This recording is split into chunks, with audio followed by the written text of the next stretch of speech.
Finally কোর্টে সঞ্জয় রায় একেবারে ভেঙে পড়লেন, অশ্রু ঝরিয়ে চোখে, স্যার আমায় ক্ষমা করে দিন, আমায় ছেড়ে দিন, আমি কোনোভাবেই এই কেসের সঙ্গে ইনভলভ নই। মানে হাস্যকর লাগে ব্যাপারটা, যার সাথে ডিএনএ টেস্টের রিপোর্ট মিলে গেছে, দাঁতের ছাপ, চুল ছেঁড়া চুল, আঁচড় সব কিছু মিলে গেছে, তারপরেও সে বলছে আমি এই কেসে ইনভলভ নই, আমাকে ফাঁসানো হয়েছে, আমাকে ডাকা করানো হয়েছে। আমি এসে দেখছি সেমিনার হলে অচৈতন্য দেহ পড়ে রয়েছে, আমি দেখেই বেরিয়ে আসি। কিন্তু সিসিটিভি ফুটেজ বলছে সেমিনার হল থেকে সে ৪৫ মিনিট পর বেরিয়েছিল। এইভাবেই দিনের পর দিন বয়ান পরিবর্তন করছে সঞ্জয় রায়। কারণ যখন সে প্রথম ধরা পড়েছিল, কলকাতা পুলিশের কাছে বলেছিল হ্যাঁ আমি দোষ করেছি, আমাকে ফাঁসি দিয়ে দিন। কিন্তু পরবর্তীকালে যখন তার আরও জিজ্ঞাসাবাদ চলে, পলিগ্রাফ টেস্ট হয়, সেখানেও বোঝা যায় তার কথার মধ্যে অনেক অনেক অসঙ্গতি। তারপরে যখন তার উকিল কবিতা সরকার ম্যাডাম যখন তার হয়ে এসে দাঁড়ায়, সে ওই উকিলের ভরসাতে এবং নিজের কথা কিন্তু বয়ান পরিবর্তন করে এবং পরবর্তীকালে নার্কো টেস্ট করতেও অরাজি হয়। কারণ নার্কো টেস্ট করলে অনেক কথা বেরিয়ে আসতো, পলিগ্রাফ টেস্টে রাজি হলেও নার্কো টেস্টে সে অরাজি হয়। এবং এখন যেটা তার আবদার, অবশ্য আবদারটা সে প্রথম থেকেই করেছে। কারণ প্রথম যখন তাকে অ্যারেস্ট করা হয় তখন তার খাবারের মেনুতে সে চেয়েছিল চাউমিন, স্যালাড, এই সমস্ত চেয়েছিল, সাধারণ সবজি রুটি সে খাবে না। তো সেক্ষেত্রে একের পর এক আবদার তার সে করেছে, এখন তার আরও আবদার। কারণ অলরেডি আমরা জানি যে শুক্রবার দিন তাকে ভার্চুয়ালি হাজির করা হয়, শুনানির ডেট ছিল। তো সেখানে তার আবদার হচ্ছে বিচারকের কাছে হাত জড়ো করে আবদার, চোখে জল নিয়ে, যে আমি এই কেসে কোনোভাবেই জড়িত নই, আমাকে মুক্তি দেওয়া হোক, অর্থাৎ জামিন দেওয়া হোক। কিন্তু না, এই রকম একটা নারকীয় ঘটনায় যে মূল অভিযুক্ত এখনও পর্যন্ত, তো সেখানে অনেক কিছুই তার প্রমাণ সাপেক্ষ মিলে গেছে আমরা জানি। তো সেই রকম একজন ব্যক্তিকে কোনোভাবেই জামিন দেওয়া যাবে না। কিন্তু তার উকিলের অর্থাৎ কবিতা ম্যাডামের বক্তব্য হচ্ছে ও একা একা সেলে থেকে, কারণ ওকে একটা বিশেষ সেলে রাখা হয়েছে, সাধারণ যারা অপরাধী রয়েছে জেনারেল যে ওয়ার্ড তাদের সাথে রাখা হয়নি, ওকে আলাদা পাহারায় আলাদাভাবে আর একা রাখা হয়েছে। কিন্তু সঞ্জয় রায়ের উকিলের কথা হচ্ছে ও একা থেকে থেকে মানসিকভাবে ভেঙে পড়ছে। এবং সঞ্জয় রায় বিচারকের কাছে যখন জামিন চেয়ে জামিন যখন হবে না বুঝতে পারে, তখন সে বলে আমাকে সবার সঙ্গে থাকতে দেওয়া হোক, কারণ আমি বড্ড একা ফিল করছি, ভীষণ একা ফিল করছি, মানসিকভাবে ভেঙে পড়ছি। আর এই কেসে আমি কোনোভাবেই ইনভলভ নই। আমি ঘটনা ঘটে যাওয়ার পর আমাকে ডাক করানো হয়েছে, আমি সেমিনার হলে যাই এবং ওই রকম অবস্থায় পড়ে থাকতে দেখে মহিলাকে আমি বেরিয়ে চলে আসি। কিন্তু এখনও মুখ খুলছে না যে কে তাকে ডাক করিয়েছে। তাহলে তো ওর উচিত ওর রাজসাক্ষী হয়ে যাওয়া, রাজসাক্ষী হয়ে সমস্ত ঘটনা যা যা হয়েছে, কে ডাক করিয়েছে, কি বলেছে, কত টাকার বিনিময়ে কি বলেছে। কারণ এর আগেও আমরা শুনেছি যে টাকার বিনিময়ে ওকে ধর্ষণ, খুন এই সমস্ত কাজ করতে বলা হয়েছে। তো সেক্ষেত্রে কেন কেন সে তাহলে মুখ খুলছে না, শুধুমাত্র তার জামিন চাইছে? এমনকি ভাবতেও অবাক লাগে, কবিতা সরকার ম্যাডাম একজন মহিলা উকিল, উনি তার পেশাগতভাবে পড়ে, কিন্তু উনি একজন প্রথম মহিলা। তো একটা মহিলার সাথে এত বড় অন্যায়, অবিচার, অত্যাচার মানে পৃথিবী থেকে শেষ করে দেওয়া হলো, উনি তবু তার মক্কেলকে গার্ড করছেন। হ্যাঁ জানি ওটা ওনার পেশাগত ব্যাপার, কিন্তু এরকম একটা নারকীয় ঘটনায় যেখানে কোনো উকিল সঞ্জয় রায়ের পাশে কিন্তু দাঁড়ায়নি, কেস নিতে চায়নি, কিন্তু কেসটা নানমুখ থাকবে বলে উনি এগিয়ে এসেছিলেন এবং সঞ্জয় রায়ের আর্থিক অবস্থা ভালো নয় বলে উনি সাহায্য করতে এগিয়ে এসেছিলেন। কিন্তু সাহায্যের নামে পুরোপুরি বয়ান পরিবর্তন। এমনকি ওনার উকিলও উকিলও কিন্তু চাইছে যে জামিন হোক এবং সবার সঙ্গে ওকে থাকতে দেওয়া হোক।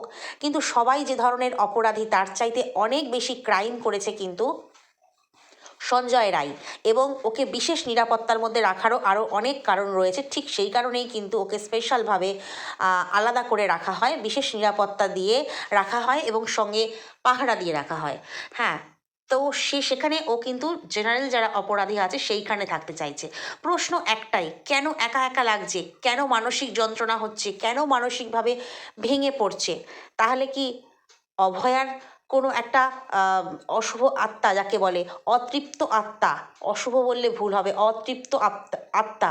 কারণ তিলোত্তমার বা অভয়ার প্রচুর স্বপ্ন ছিল, মানুষের সেই স্বপ্নগুলো যখন পূর্ণ না হয় আত্মাও তৃপ্ত পায় না। সেই অতৃপ্ত আত্মা স্বপ্ন পূরণ না হওয়ার, কারণ আমরা জানি ও অনেক স্বপ্ন ছিল, বড় ডাক্তার হবে, গোল্ড মেডেলিস্ট হয়ে আরজি কর থেকে বেরোবে, এমডি নামের পাশে থাকবে, এমবিবিএস, তারপর এমডি, এরকম অনেক স্বপ্ন ছিল, যে স্বপ্নের জন্য 31 বছর ধরে লড়াই করে গেছে। সেই সব স্বপ্ন পূরণ হতে দেয়নি এই সমস্ত পিশাচের দল। তো সেক্ষেত্রে সেই আত্মা কি তাড়া করে বেড়াচ্ছে? প্রশ্ন আসছে একটাই, কেন কেন সঞ্জয় বারবার কান্না করছিল?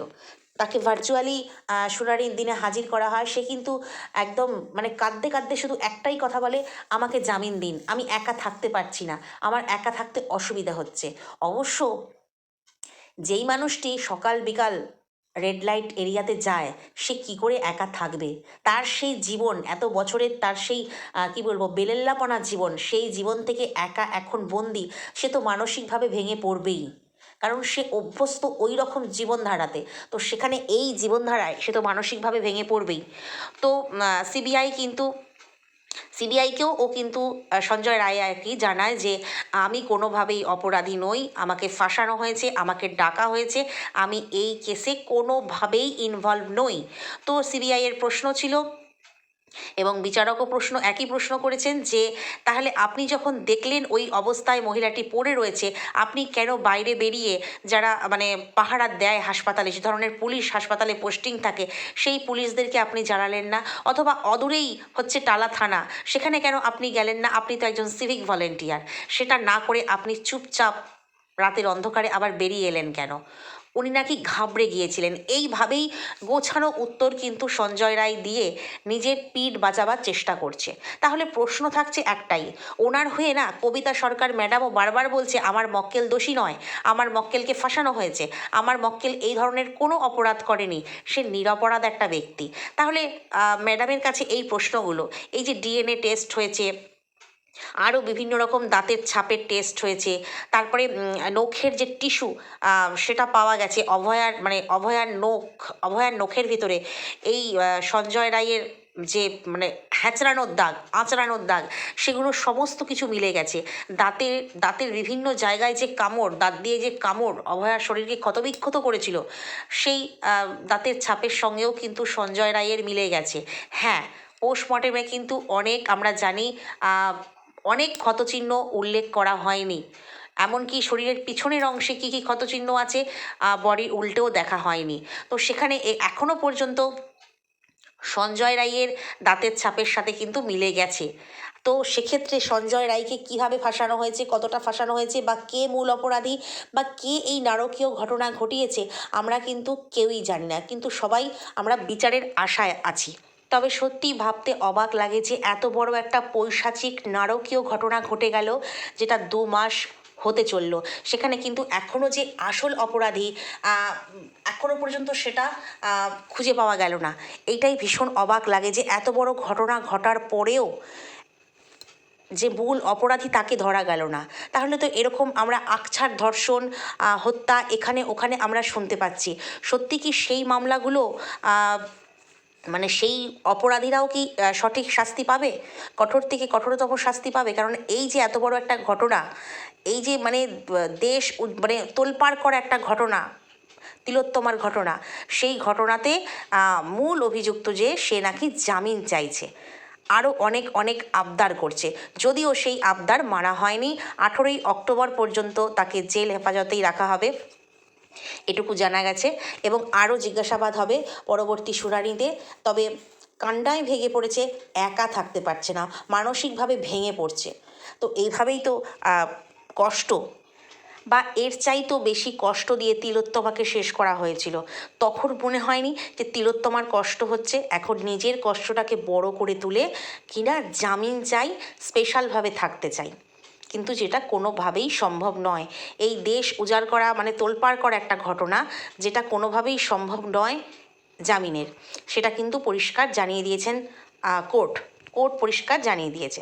দেখা যাক, আমরা সুবিচারের আশায় রইলাম।